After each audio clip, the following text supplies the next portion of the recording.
Hello everyone. So in the last video we have covered how we can create a S3 bucket, and now we will move forward. In this video we will explore AWS Glue. AWS Glue actually is a ETL tool. So the objective is our ETL tool is that we have to read this file, in fact IICS, and copy in our target folder here. So this is a simple ETL we will create using AWS Glue. So let's get move into AWS Glue here. So first of all we need to create a role, which is actually helping us that we have a role and assign our appropriate rights or permission on AWS Glue. So first of all we need to create and go in IAM role, and here IAM roles, and then create a new role. Let's say we want to create a new role AWS service, okay, and use as a service here. So we need to create our service AWS Glue. We can search here as well as Glue. Okay, so we are going to assign our role to AWS Glue, and use case is like that, and we need to click next. And what we need to use another role, Glue. Search here for simplicity. Let's say I'm going to assign AWS Glue full console full access, and then service role. So two role is enough, I think. Let me next. Now we need to assign a role ETL Glue Demo. Okay, so this is my username, and now we're going to create it. Okay, so let's see. Yeah, so here is our ETL Glue Demo is created, and fine. Now we need to go in IAM service actually, and then Glue. Now we have to select AWS Glue here. So here we have. So what we need to go here, we need to actually welcome to AWS Glue, which means we are in the AWS Glue environment, and we want to create our visual ETL. So ETL jobs, it's specifically for ETL jobs. So let me click. So here we have already created one more, but for this demonstration I'm going to create a new one. So I'm going to create a visual ETL. It's just like a drag and drop environment. If you work on Azure Data Factory, then you can have a very familiar interface. So we have a source. So source is our, as I talk you that we have to fetch data from S3 bucket. So let me click here. Okay, and then we have to define our, where is our S3 URL. We know that the name is ETL like something.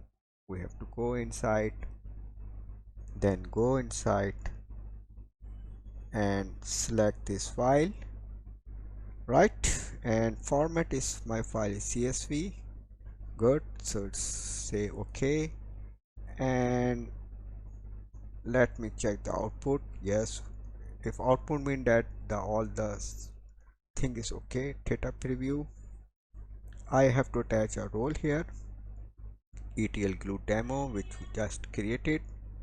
Okay, and it's just going to be loading a data, right? This will take a few minutes, so let's come to the target side. So our target is again S3 bucket. Okay, so it's connected, and now same setting here, that we need to actually CSV file. Let me select CSV rather than Parquet file, and then our location is our ETL bucket, and then target. So in this case we are not selecting any file, but we are selecting a folder, target folder. Choose yes. Okay, so it's right, and output schema like that. Data preview, no data preview found. Okay, let me save this. So it says something, we have issue, job has not been saved. So let identify the issue first. What will be the issue? Okay, let me give the name ETL demo. This is my, okay, then try to let's check this. This is, here we have a data preview fail, output schema looks fail. There is some issue actually, this, that is why it's going to fail.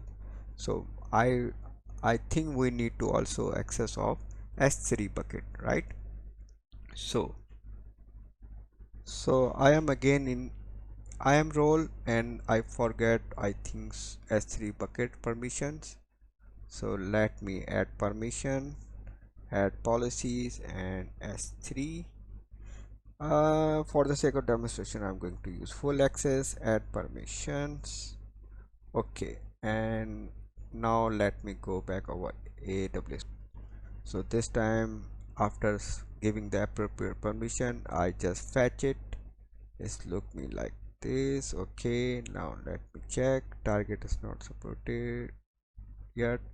Okay, let me save this.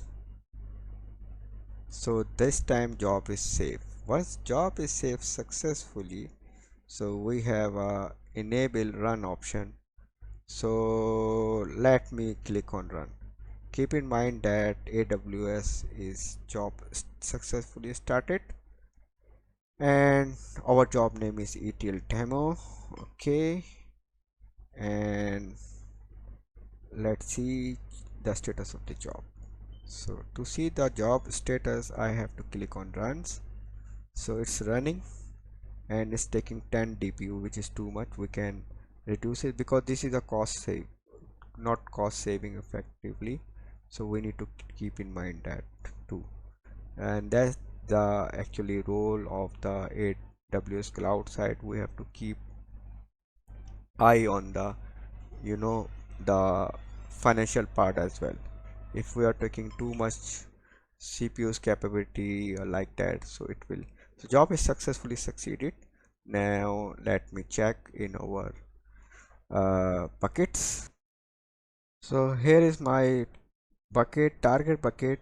Now I have successfully, you can see the job, the file is available, and it's just created. Okay, if we go here, so we can see the attributes of the file. So I hope you understand this concept. So just practice. This is a very simple ETL tool. In future we will cover some more complex and real-time examples. Thank you very much for watching this video.